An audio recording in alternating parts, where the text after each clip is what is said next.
Sometimes I feel like coming up with gift ideas for Father's Day can be a real struggle.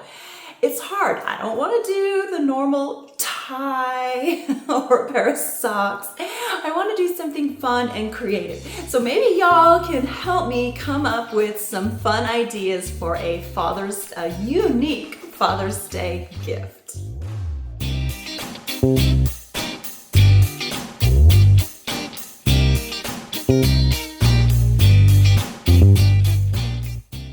Hello, my darling friends. Welcome back to my channel. It is so good to have you all here. I'm looking forward to hanging out. I think we're gonna have some fun today. I finally came up with a couple of really creative ideas for Father's Day. Father's Day is tricky for me. I always struggle with that one, but I think I've got some good ideas. So we are going to head out into the shop today and work on a couple of woodworking projects using the M1 laser. And I would like to thank XTool for sponsoring today's episode.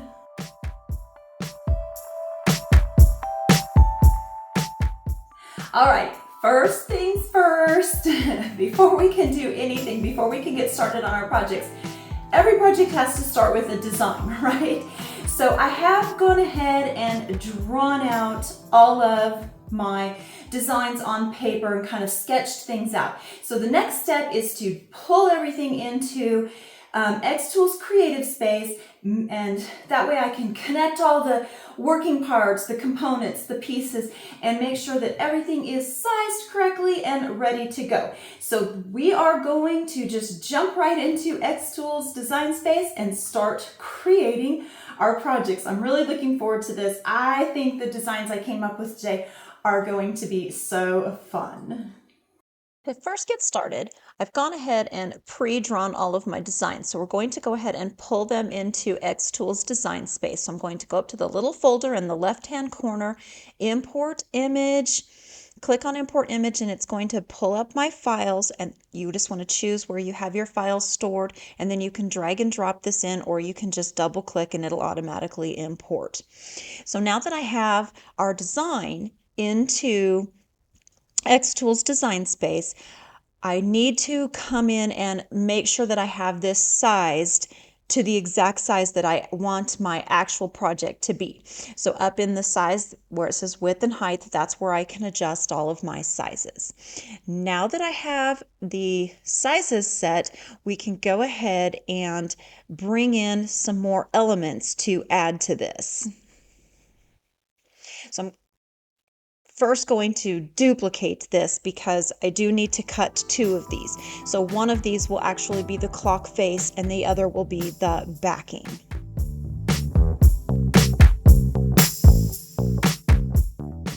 Down here in the bottom left corner, I am going to go ahead and create a second canvas to bring in the remainder of my drawings. So for this one, I'm going to go ahead and bring in the tree branch.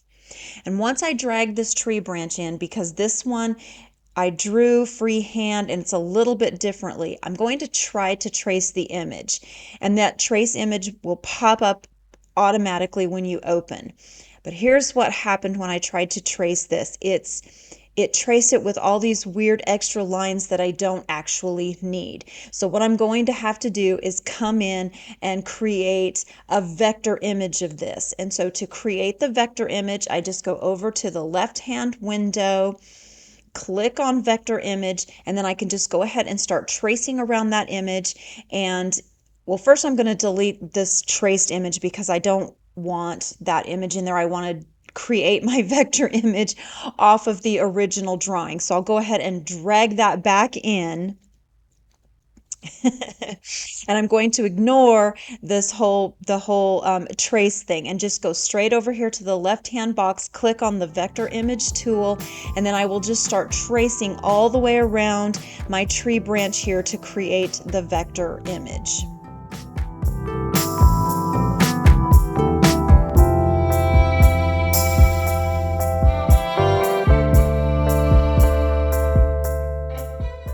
Once you have it traced, just go ahead and connect your dots, and that will close up your drawing. And voila, just like that, we've created a really good vector image. So I can go ahead and delete my drawing, bring the vector image back into the design space, and shrink it up to the size that I'm going to need, set it, and then I do like to periodically come in and save my work. And so I'm going to go ahead and just save this as the tree clock where I want it, into the designated file folder where I want it, and hit yes. I do recommend that you save frequently, and you can also save by hitting Control S. That will also save your work as well on the keyboard, so you don't have to go through all the clicky. You can use your keyboard shortcuts.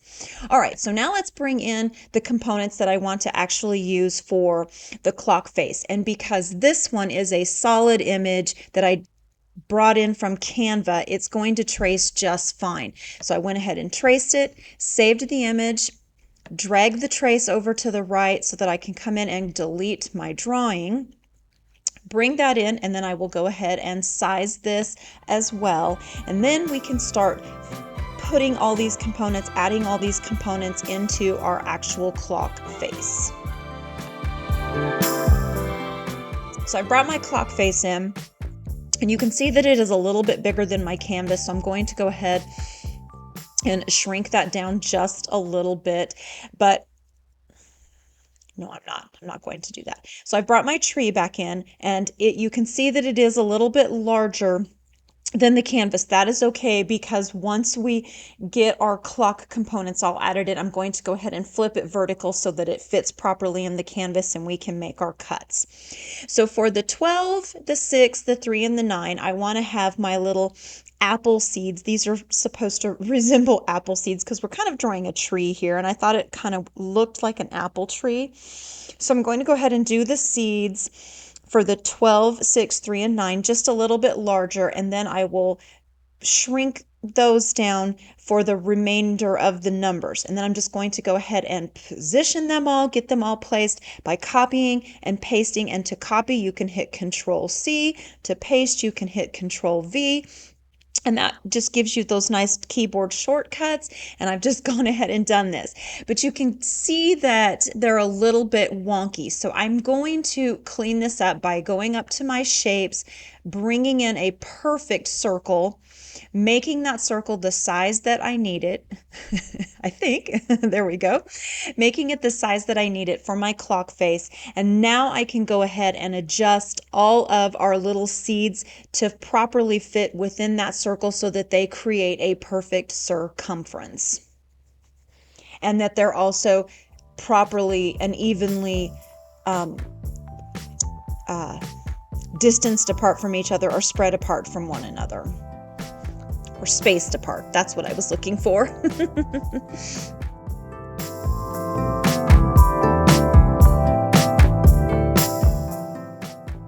Once I get all of our little seeds perfectly placed within that circle, we can go ahead and delete the circle. And once we delete the circle, you'll see that they are all in a perfect round circumference now, and they're all evenly spaced, and it looks so much better. So now what I'm going to go ahead and do is group all of these together. I'm just going to click on Control A, that selects everything, and then I will group them, right click, group them all together so that I can turn this horizontal so it fits properly on my canvas.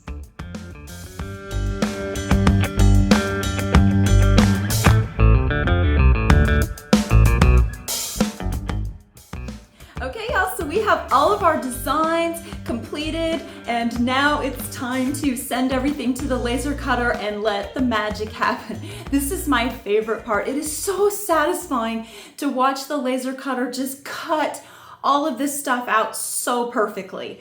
It's exciting to me. Before we had our laser cutter, Michael and I used to cut all of this stuff out on our scroll saw, and it worked, and we made it work, but sometimes we would get cuts that weren't super precise because, you're doing it by hand. And if you move just this way, just right, or move this way, you get something just this much off. And so sometimes we would struggle with getting pieces and parts to fit together perfectly. But with the laser cutter, we don't have that problem. Everything just cuts so precise. So let's go send all of our handy creative work to the cutter and watch the magic happen.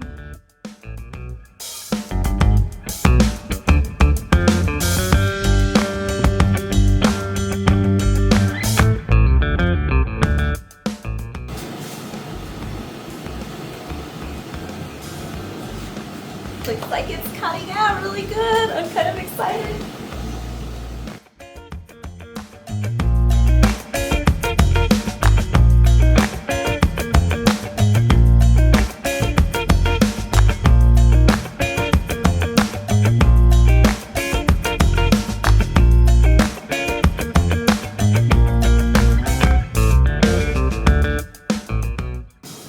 Okay, so the moment of truth, we'll take it out of the laser cutter and hopefully this cut perfect on our first attempt.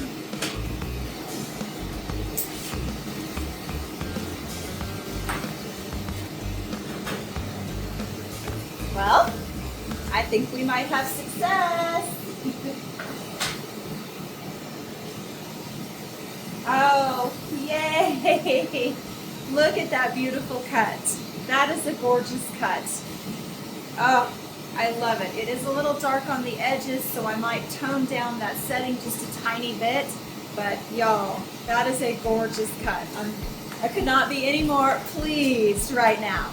So now we'll go ahead and cut the frame out, and hopefully we have just as much success with that as well.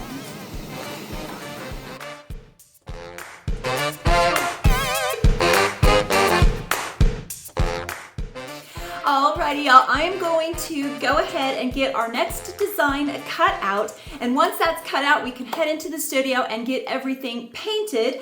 After everything's been painted, we can do some assembling. Here we now have all of our parts and pieces cut out, and I'm really loving the results, y'all. This laser cutter stuff is so cool. I just love how everything is so perfectly precise with one another. Okay, so I did go ahead and cut the base out on our laser cutter for our tree, and I also used my laser to cut the little circle in the center for the trunk of our tree, because this is going to be what supports our clock. This is going to be the stand, if you will, for our clock parts. Now we can go ahead and start painting.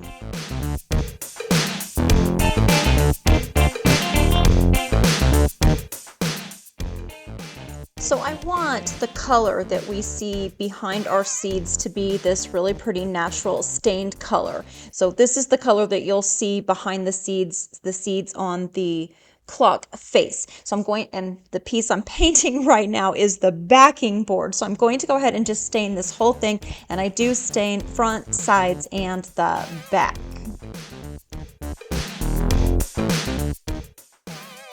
To achieve that really beautiful stained look on our wood, after I get the initial coat, that first coat of antiquing wax down, I do come in with a paper towel and wipe away all the excess, and you can see how this just enhances the grain and makes it look so beautiful. I love the way the wood grain is laying on this piece of wood. So now I'm going to go ahead and get the back stained as well. And since I'm already working with the antiquing wax, I'm going to go ahead and just get all of our pieces and parts painted with the antiquing wax that I want to have that stained effect. So I'm just going to go ahead and get them all stained and painted now.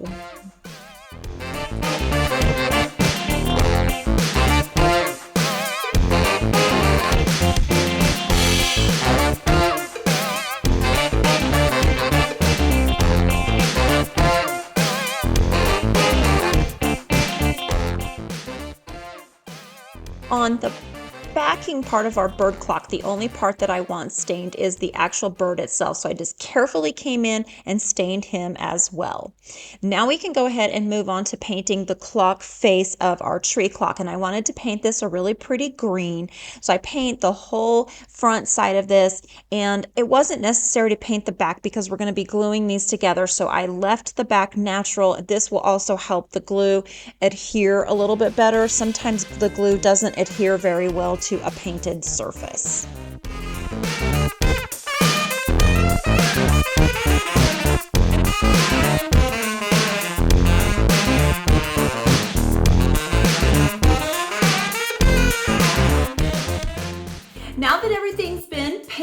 ready to start assembling all of our pieces and parts. And to assemble these, I am just going to use some wood glue, some clamps, and then I'm gonna let it set up for about an hour. After the glue has completely set, well, not completely, but after it's been set up for about an hour, we can go ahead and add in our clock components. To prepare our tree clock, for the clock components, I'm going to go ahead and glue the front piece to the backing piece, the actual clock face to its backing piece. So I'm just going to go ahead and brush on some glue pretty liberally, but I don't want to do it so much that I get a whole bunch of squeeze out, especially in the little seed area. So I'm using my brush to do this. I just recommend that afterwards you wash your brush immediately so that glue doesn't dry on your brush and ruin a good brush. So now that I have the glue on, I'm going to go ahead and place these two pieces together, and I love that you can see that stained wood through our seeds. The thing to be mindful of here is to make sure that your pieces do match precisely and that you get them, matched up. Once I feel confident that I've got them well matched up, I'm going to go ahead and clamp them together to let that glue set for a little while.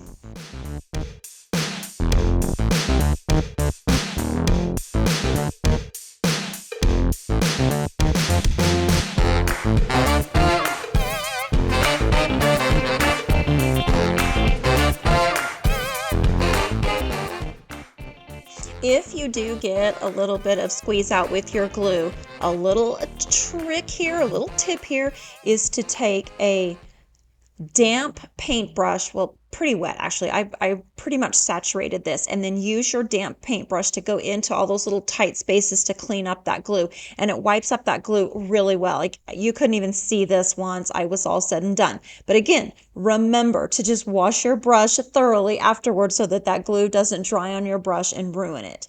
Okay, so now I need to decide where I'm going to place the tree branches or the tree trunk, the tree stems, whatever we want to call this part. So I used the base to help get it centered, and then I traced around it a little bit very lightly because I don't want a lot of pencil marks on this. Just did it lightly so that I know where to put my glue and which pieces are going to be glued on. So here's my line. So I'm just going to add the glue to all of the pieces above that line.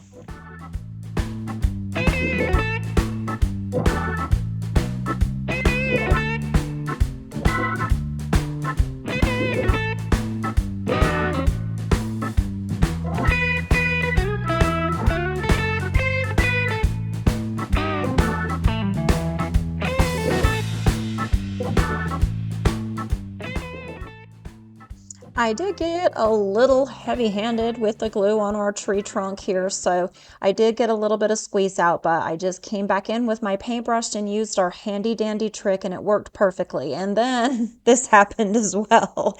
I didn't get it quite straight, so I had to kind of lift it back up, which left quite a bit of glue residue, but the wet paintbrush trick worked perfectly, and you can't even tell that I messed up here.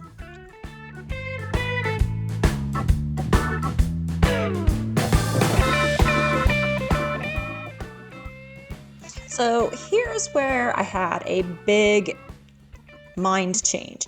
I decided I didn't like the stained edges and the stained back on this. I felt like the whole tree needed to be one solid color. So I came back in with that same green color that I used on the clock face and painted the sides and the back.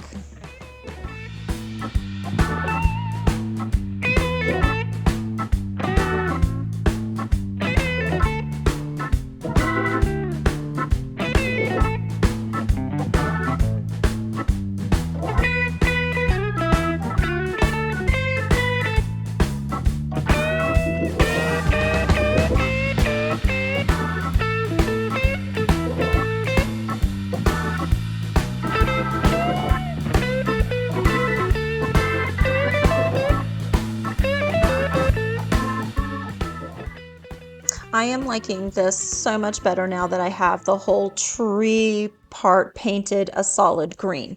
So I did want to come in and give this just a subtle, very subtle hint of that aged, used, worn look. I still want this to look pretty new, but I want it to have just a hint, just a tiny hint of aged to it. So I came in with my sanding block and just sanded all of the edges ever so lightly.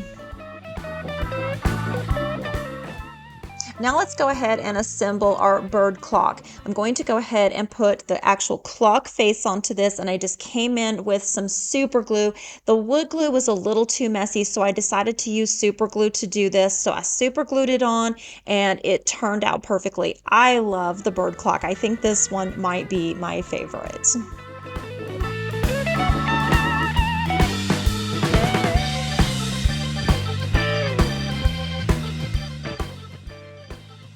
Now we get to finally finish these off by adding the actual clockworks.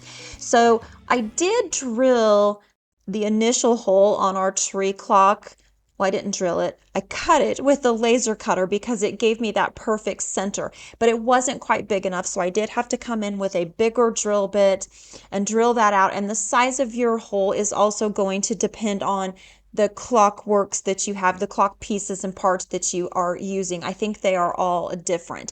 And then I did come in with a countersink bit, and I countersinked the back of that a little bit just to help this clock piece fit a little tighter.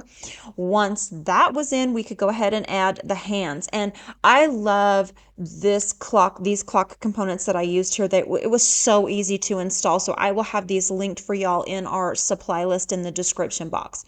Once the hands were in place, it came with these little caps that you placed on the top of it. And the only thing I didn't like is that my hands are black, but that little cap is silver. So I will probably come back in after the fact and paint that black. But after I got that cap on, I wanted to make sure that my hands were going to work freely and properly rotate around the clock. And y'all, look at this. We've created a clock. I'm so excited. I love it. This is so much fun. And so now the final part for our tree clock is to attach the base to our tree trunk. And to do this, I just simply super glued that in there. I just put a whole bunch of super glue in the bottom and it worked perfectly. So we will go ahead and do rinse and repeat that same exact process to our bird clock. The only thing I'm doing differently here is that I didn't already have a pre-cut hole in the center. So I'm going to measure to make sure that I get this perfectly centered, and then we will go ahead and repeat that same entire process all over again. I did use my tape measure to do this, put the hole into place, and then I did a triple check to make sure that I was absolutely dead center on this clock.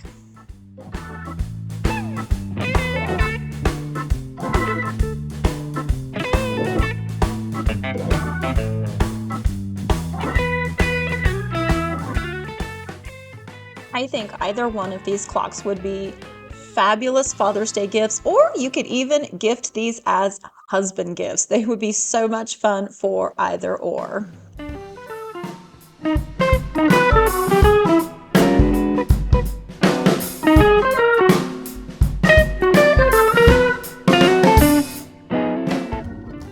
Oh my gosh, I love how our clocks turned out, y'all. These are pretty cool. I am pleased with the results, and I feel really proud of myself because I did these start to finish by myself, and so I'm especially feeling proud that I got the measurements right and all the pieces and parts fit together so well.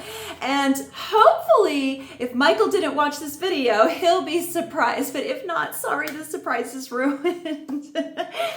Anyway, I'm really excited to give these as gifts. I think my dad is really going to like his as well. Y'all, let me know what you thought of today's projects. I love to hear from you, so leave me some comments down below with your thoughts on how our projects today turned out. Oh, and let me know what your favorite was too.